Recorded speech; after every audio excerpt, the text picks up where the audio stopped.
Bonjour à tous, bonjour à toutes. On va voir ensemble une partie extraordinaire qui vient tout juste de se terminer entre Levon Aronian avec les blancs et Alireza Firouzja, notre numéro 1 français, avec les noirs. Donc il y a eu C4, C6, cavalier F3, D5, D4, cavalier F6. On a transposé dans la défense slave l'ouverture préférée du français avec les noirs sur D4. Après cavalier C3, on adorerait pouvoir jouer fou F5 avec encore le pion en D5, mais on peut pas à cause de dame B3 ou de C prend D5, C prend D5, suivi de dame B3 maintenant. Donc les noirs sont obligés de faire une concession, soit ils jouent sans fou F5 avec E6, la défense semi-slave, soit ils jouent avec fou F5, mais ils sont obligés de donner le pion central, D prend C4.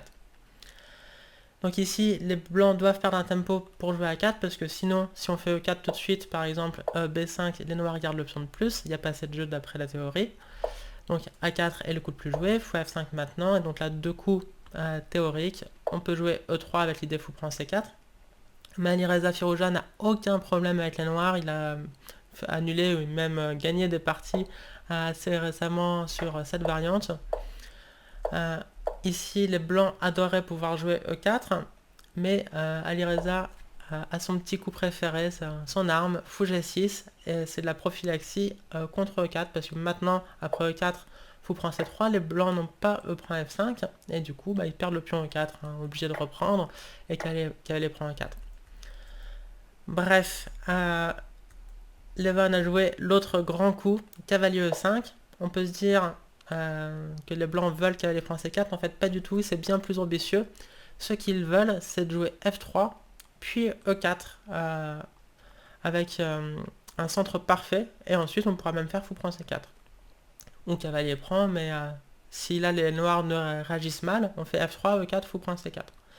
On aurait un avantage énorme parce que non seulement les blancs auraient le centre parfait, mais en plus le fou en G6 serait enfermé par les pions F3 et E4, donc ça serait vraiment écrasant. Donc la menace est à prendre au sérieux. Il y a deux idées. Si on peut faire E6 et sur F3, fou B4, E4, là surtout pas fou G6 parce que les blancs seraient juste positionnellement gagnants après fou prend C4 pour les raisons que j'ai évoquées à l'instant. Mais donc ici, les noirs sacrifient la pièce par fou prend E4, F prend E4, cavalier prend E4, on menace du dame H4, on menace évidemment cavalier prend C3. Tout ça, ça mène à une finale où les noirs auront une pièce de plus pour 4 pions, les blancs auront une pièce de plus et les noirs 4 pions, un échange qui est assez compliqué mais jouable d'après la théorie. Mais donc, l'autre grand coup, c'est de jouer cavalier D7, évidemment, on met la pression sur le cavalier E5, donc les blancs n'ont pas le temps de faire F3, donc cavalier prend C4, et tout ça, ça a été joué notamment dans une partie qui est restée assez célèbre, Kasparov avec les blancs, contre Alexander Morozevich, le génie créatif russe, qui était un peu le Richard Rapport des années 2000. Et donc, après fou G2, Morozevich avait introduit la grosse nouveauté G5, la nouveauté extraordinaire pour l'époque. Le seul problème pour Morozevich, c'était qu'il faisait face à Garry Kasparov et que Kasparov a quand même joué les meilleurs coups trouvés sur l'échiquier et gagné la partie. Mais donc G5 est resté jouable et ça a introduit toute cette nouvelle variante. Je passe vite les prochains coups. Donc on a cette position avec grand roc pour les noirs. Ici, roi B8 a été joué. Dans la partie de Morozevich, il avait fait cavalier G4 à la place. Mais donc roi B8 est maintenant le coup à la mode au top niveau. Et donc, Levon a choisi de capturer le pion. Bon, évidemment, ça ouvre la colonne G, donc on aura du mal à faire petit roc maintenant. Le roi blanc peut avoir du mal à trouver un abri. Mais c'est un pion. Donc cavalier C4, on le défend par E3. Cavalier C5, menace échec en D3, mais aussi, par exemple, en cas de roc, tour D2. Donc ça sera assez terrible. Le pion B2 est perdu, et donc les noirs seraient gagnants. Donc tour D1 est forcé, et après tour prend D1, Levon a simplement repris du cavalier. Et donc, dame à 5 échecs, tout ceci avait été joué au moins une dizaine de fois par des grands maîtres, avec les blancs comme avec les noirs. Et donc tout le monde avait joué cavalier C3, qui est le meilleur coup, et d'ailleurs le seul coup. Donc là, Levon a blitzé le coup roi E2, qui a l'air mauvais, et qui est effectivement aussi mauvais qu'il en a l'air. Donc qu'est-ce qui s'est passé dans sa tête? Eh ben, on ne sait pas trop. On a posé la question à Kasparov qui n'avait aucune explication. On a posé la question à Levon lui-même après la partie. Et il n'a pas compris. Il disait qu'il croyait que c'était roi E2 le coup, mais donc il ne savait pas très bien. Alors j'ai deux explications, deux théories.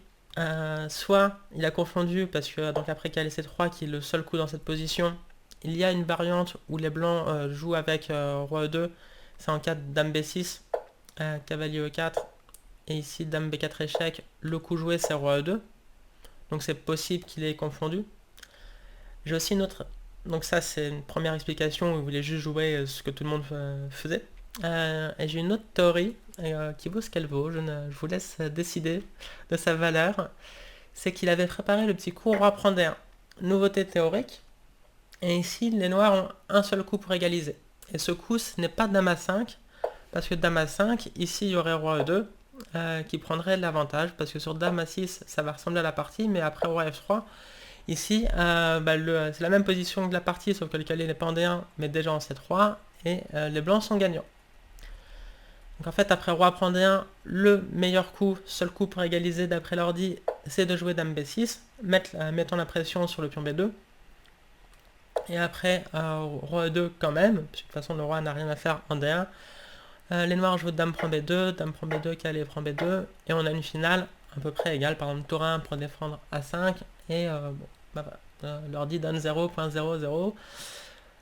Bon, et avec d'excellentes chances de nul, on va pas se mentir, surtout au niveau de Levon et Alireza. Donc, ouais, tout ça c'était possible. En tout cas, Levon a joué tour D1, tour prend D1, cavalier prend D1, dame A5 et roi E2 maintenant, qui est une gaffe. Alors, on peut pas prendre tout de suite le pion A4. Ça a l'air tentant, mais en fait, après dame prend A4, cavalier prend A4, B3 gagne une pièce. Mais le problème pour les blancs, c'est qu'il y a dame A6. Ici, on a vraiment envie de faire roi F3. Mais maintenant, le pion est prenable parce que sur dame prend A4, cavalier prend A4, B3, le problème, c'est qu'il y a cavalier D2, donc non seulement les blancs ne gagnent pas de pièces, mais en plus, ils perdent un deuxième pion. Donc, sur dame A6, dans cette position, Levon a réfléchi 1 heure, passant la majorité du temps à s'insulter. Silencieusement, heureusement. Mais il n'y a strictement rien à faire. Par exemple, on pourrait tenter dame C3 pour attaquer la tour G8. Les découvertes font peur, mais en fait elles ne donnent rien. Par exemple, cavalier prend B2, le problème c'est que maintenant on bouge le roi, et donc tout est en prise chez les noirs. Cavalier E5 avec l'idée de prendre la case F3 au roi, roi D2, et pareil, hein, les noirs restent avec beaucoup de choses en prise. Donc sur dame C3, il faut jouer tour G8. Mais ici, il n'y a rien pour les blancs, parce que s'ils font tour G1 pour protéger le fou, maintenant on peut donner la qualité. Faire cavalier E5, échec comme tout à l'heure, et sur roi D2, la différence, c'est qu'on profite de l'absence du fou pour faire cavalier E4, échec et fourchette royale. Donc là-dessus, les noirs gagneraient. Et en cas de roi F3, bon, ici il y a sûrement plusieurs coups qui gagnent, ce qui n'est pas très surprenant quand le roi blanc est en F3, mais le plus fort est aussi le plus joli, c'est cavalier B3, met le cavalier en prise, mais il y aurait fourchette royale à nouveau sur dame prend B3, et du coup les noirs vont quand même pouvoir faire échec au prochain coup, et le roi en F3 risque de pas survivre très longtemps. Donc, ok, dame C3 ne marche pas, roi F3 ici est un coup, d'ailleurs c'est le seul coup pour prolonger la partie, et c'est le coup joué par Levon. Donc dame prend A4 maintenant, comme on l'a dit, et donc ici malheureusement dame C3 ne marche toujours pas, parce que tour G8 on pourrait jouer dame F6, petite menace, Mais cavalier E6 par la menace. Et ici, on peut se dire dame prend F7, et à première vue, les blancs sont même gagnants peut-être. On attaque toutes les pièces, on a beaucoup de menaces, mais il y a une petite combinaison qui douche les espoirs des blancs, c'est cavalier E5, fourchette, donc F5 est forcé, et dame G4, échec et mat. Ok, donc on revient, toc toc toc, dame prend A4 vient d'être joué, dame prend A4 est forcé, donc après cavalier prend A4. Pour l'instant, il y a égalité matérielle dans cette finale, mais le pion B2 est perdu, parce que, rappelez-vous, sur B3, cavalier D2 gagne. Donc Levin s'est battu du mieux qu'il a pu, et il a posé beaucoup de problèmes à Alireza. Il a commencé par roi E2, donc le pion est perdu, ok, en échange, tour B1. Ça a l'air pas mal parce qu'on se dit, genre cavalier C4, fou prend C6, et les blancs seraient même mieux. Mais Alireza a trouvé cavalier A4, et on menace cavalier C3, donc il n'y a pas le temps de faire fou prend C6. Sur cavalier A4, roi D2 a été joué par Levin, parant la menace cavalier C3. Mais maintenant, du coup, cavalier B6, et on ne peut plus prendre en C6. Donc ici, Levin a trouvé encore un bon coup, fou F3. Ça peut paraître plus naturel de jouer fou E4 avec l'idée de mettre la pression sur le pion H7, par exemple, en cas de fou C5, qui a été la réponse d'Alireza après fou F3. Ici, cavalier H6, et les noirs auraient déjà des problèmes, parce que ça serait un peu comme dans la partie, sauf que le fou en E4 est ici excellemment bien placé. Mais donc après fou E4, les noirs pourraient jouer H5. Et donc là, les blancs regrettent, par exemple ils peuvent jouer H4, mais ils regrettent de ne pas avoir le fou F3 qui mettrait la pression sur le pion H5. Donc c'est pour cette raison que Levin a joué le précis fou F3. Alireza a fait fou C5 et donc cavalier H6 posait des petits problèmes, mais donc en cas de H5, on fera H4 et le pion est clairement une faiblesse et le fou est super bien placé en F3. Voilà, genre de petites idées subtiles qui sont à mettre au crédit de Levin Aronian qui après avoir passé 1 heure à s'insulter s'est bien remis en mode concentration et je joue les meilleurs coups. Donc ok, fou C5, cavalier H6 du coup pose des petits problèmes pratiques. F6 pour sauver le pion, mais du coup tour G1 avec l'idée tour G8 et après cavalier prend, les pions seront des cibles. Du coup, les noirs doivent faire parler leur majorité. Un 3 contre 0, c'est suffisamment rare pour le souligner d'ailleurs, mais donc c'est surtout hyper fort. Donc on y va, on pousse. A5, tour G8, seul coup pour trouver du jeu. Le pion est menacé, donc on le bouge. So far, so good. Roi C2 pour essayer quand même de limiter l'avancée de la marée noire. Marée noire, c'était pas fait exprès, bon ok. A4, cavalier H6, menace le pion F5, et donc là Alireza a trouvé un super coup. Parce que donc cavalier prend F5 a l'air forcé, mais donc cavalier C4, et du coup ça part cavalier prend F5, pourquoi? Parce qu'il y aurait A3, menace A2, et le cavalier contrôle la case B2. Donc on est obligé de jouer soit roi B3, soit roi B1, mais sur les deux coups, les noirs auront la fourchette cavalier D2. Donc du coup, cavalier C4, super coup par cavalier prend F5. Évidemment, Levin l'a vu, il a joué le meilleur coup fou E2. Mais maintenant, cavalier D6 protège le pion. Du coup, fou D3 l'attaque à nouveau. Mais cavalier E4 attaque le pion F2. En 4, cavalier prend F5, on jouerait cavalier prend F2, et les noirs seraient totalement gagnants. Et donc, Levin a joué fou prend E4, F prend E4, et du coup, le pion E4, le pion F5 s'est sauvé. Il s'est sauvé en E4. Cavalier G8, super coup pour aller en F6 et viser les deux pions. Bon, il faut y aller. Donc on y va avec B5, évidemment c'est plus précis que A3 parce que ça donnerait la case B3 au roi. Donc ce qu'on veut quand on a un fou de case noire, c'est mettre les pions sur case blanche pour contrôler les cases blanches et empêcher que le roi s'y incruste. Et on a le fou pour chasser le roi des cases noires. Donc surtout on ne pousse pas les pions sur case noire trop tôt, parce que sinon après roi B3 on aurait beaucoup de mal à avancer. Donc B5, le meilleur coup, cavalier F6, roi C7. Ici, entre les deux pions, le choix est assez clair. Il faut prendre le pion H7 pour obtenir le pion H passé. Et aussi, il y a deux raisons, parce que le cavalier en H7, il l'aide la poussée du pion F. Par exemple, ici, en cas de fou E7, ça c'est un thème à retenir, ce fou qui domine le cavalier. Donc par exemple là, cavalier G5, on pourrait prendre, et cette finale serait gagnante. Pourquoi elle est gagnante? Parce que le roi va simplement arrêter les deux pions, et le roi blanc ne pourra pas arrêter les trois pions noirs. Il y aura un zugzwang à la fin. Bon, je vous montre juste vite fait.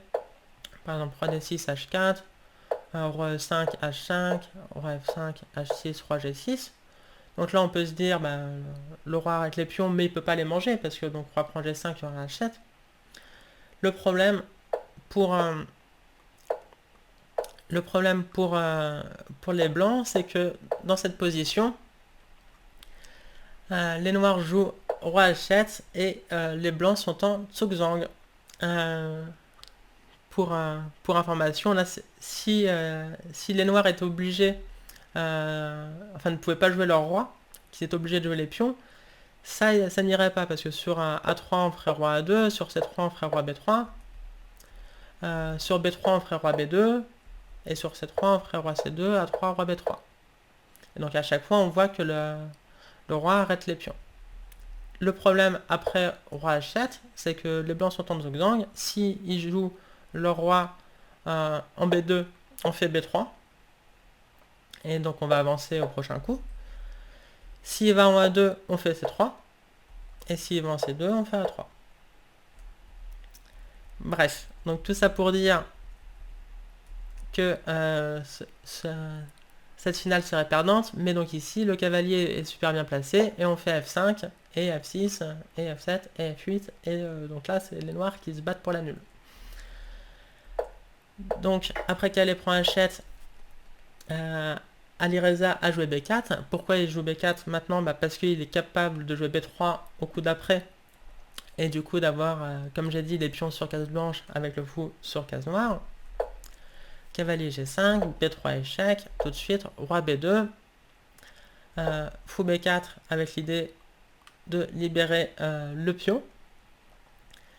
Donc cavalier prend E4, et c'est ici, et seulement là, que Alireza s'est trompé, et le gain était, bon, peut-être pas introuvable, mais quasiment. D'ailleurs, Levon, qui a été interrogé après la partie, pensait que c'était déjà nul. Parce qu'il n'a pas vu le gain. Le gain, même avec l'ordinateur, il est compliqué à comprendre. Donc je vais tâcher de vous l'expliquer. Roi B6 était le coup qu'il fallait jouer. Donc là, les blancs, ils doivent y aller. Il faut faire F5. On joue roi B5 et on menace roi C4, protège le pion B3, suivi de A3. Donc avec les blancs, il faut réagir. On est obligé de faire cavalier C3, échec. Sur roi C4, il y aurait cavalier prend A4. Donc on fait roi A5. Ok. Mais du coup, F6, et il faut trouver une idée pour les noirs. Ce qu'on veut faire, c'est bouger le fou pour faire roi B4 et A3. Mais si on va en F8, on peut se prendre E4, et sur roi B4, on se prend cavalier prend A4. Donc la menace A3 était grave, mais le cavalier se sacrifie, sur roi prend A4, E5, et en fait c'est même les blancs qui sont gagnants. Donc du coup, dans cette position, on joue le précis fou D6, avec l'idée que maintenant sur E4, on fait roi B4, et sur cavalier prend A4, roi prend A4. En cas de E5, on fait fou prend E5 échec, et fou prend F6. Donc ça serait gagnant, mais les blancs peuvent poser des problèmes en jouant cavalier E4, attaque le fou. Fou F8, on menace roi B4 suivi de A3, et maintenant il n'y a plus E4. Et du coup les blancs profitent de la libération de la case C3 pour y mettre leur roi, on empêche roi B4. Ça va, vous êtes toujours avec moi? Donc on fait roi B5, et notre idée c'est fou B4 échec, et sur roi B2 on fait roi C4 suivi de A3. Par exemple, sur H4, on fait fou B4 échec, sur roi B2, roi C4, A3 au prochain coup gagne. Donc on pourrait tenter de faire roi D3 ici avec les blancs, mais il y a tout simplement A3 tout de suite, et ça gagne. Donc c'est pour ça que H4 n'est pas précis, et que les blancs, bon, qui sont de toute manière perdants, mais doivent tenter cavalier D2, avec l'idée que maintenant sur fou B4 échec, roi D3, et il n'y a pas A3 à cause de cavalier prend B3. Donc comment gagner avec les noirs dans cette position? Il faut encore trouver un coup précis, c'est fou D6, avec l'idée roi B4, et sur roi C3, pour empêcher roi B4, fou E5 échec, et c'est pour ça qu'on est allé en D6 et pas en F8. Donc ok, le gain n'avait vraiment rien de trivial, même pour deux joueurs à 2800, on comprend qu'il est raté tous les deux. Et donc je pense que Alireza a forcément beaucoup de regrets, mais j'imagine que c'est pas tant de ne pas avoir trouvé le gain dans cette position, car c'était vraiment très difficile, mais plutôt dans les peut-être petites imprécisions qu'il a pu commettre auparavant, même si la position restait gagnante, effectivement. Là, c'était devenu une tâche très compliquée. Bon, d'ailleurs, encore une fois, ne pas enlever le mérite de Levan Aronian, qui, après sa gaffe incroyable au roi E2, a joué parfaitement. Mais donc, Alireza a joué le coup naturel C5. Bon, et comment faire nul maintenant avec les blancs? Bon, on commence par cavalier C3. Attaque le pion A4, force fou prend C3, roi prend C3, mais cette finale a l'air gagnante. Enfin, à première vue, on peut se dire peut-être même que les blancs vont gagner parce qu'ils ont un pion de plus. Mais en fait, les pions noirs sont tellement plus avancés que les pions blancs que c'est les blancs qui sont bien contents du résultat nul. C'est vraiment un petit miracle que la partie ne soit pas perdue. Donc, on commence par C4, menace A3, roi B2 est forcé, et ici roi D6, avec l'idée de rapprocher le roi non seulement des pions, enfin des pions blancs, mais aussi des pions noirs.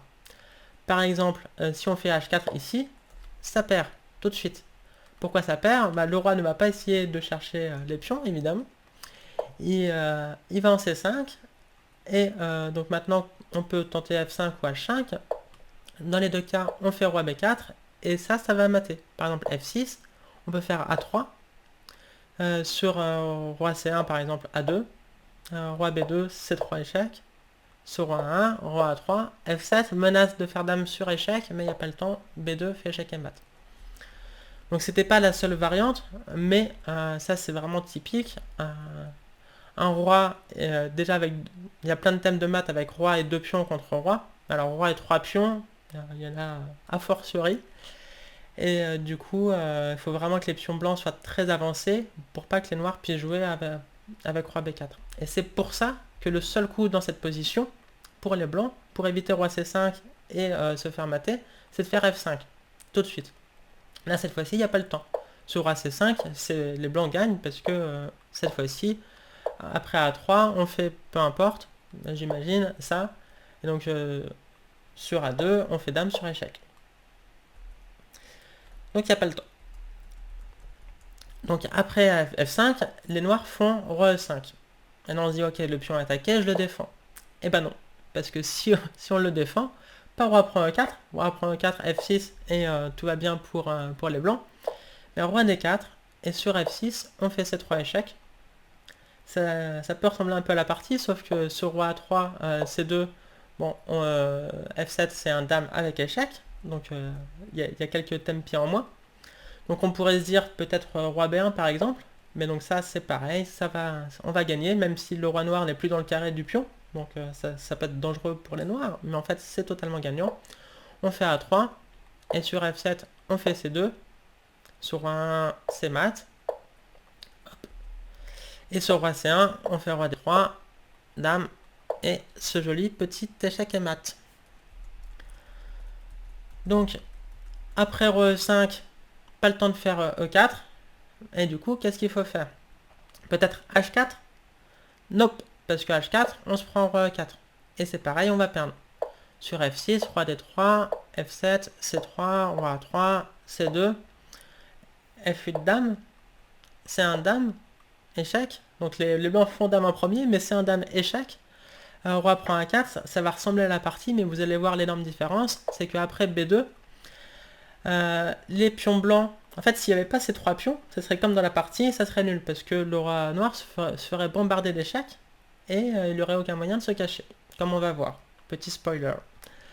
Mais ici, il peut se cacher derrière les pions blancs. Dame F5 échec, roi E2, dame G4 échec.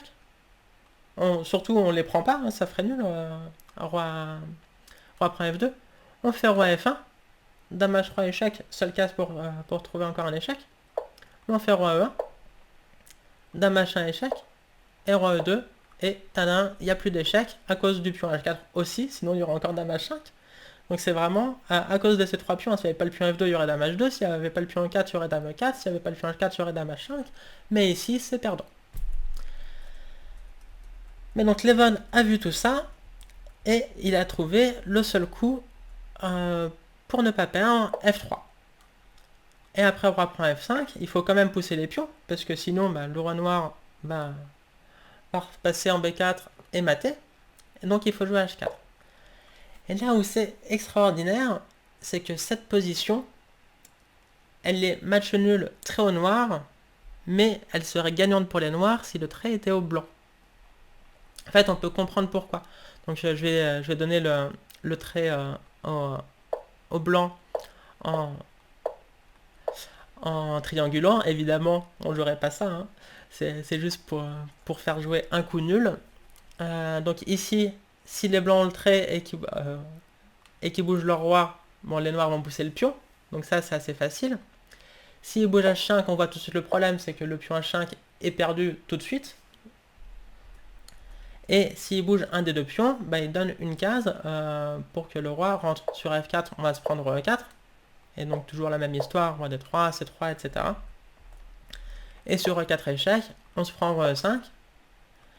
Et sur H5, on se prend roi D4, et c'est la même histoire.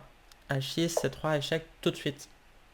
Et donc malheureusement pour Ali Reza, tout son malheur vient du fait que après H4, dans cette position, le trait est à lui. Il a joué roi E5, mais du coup H5, et les noirs ne peuvent pas jouer roi G5.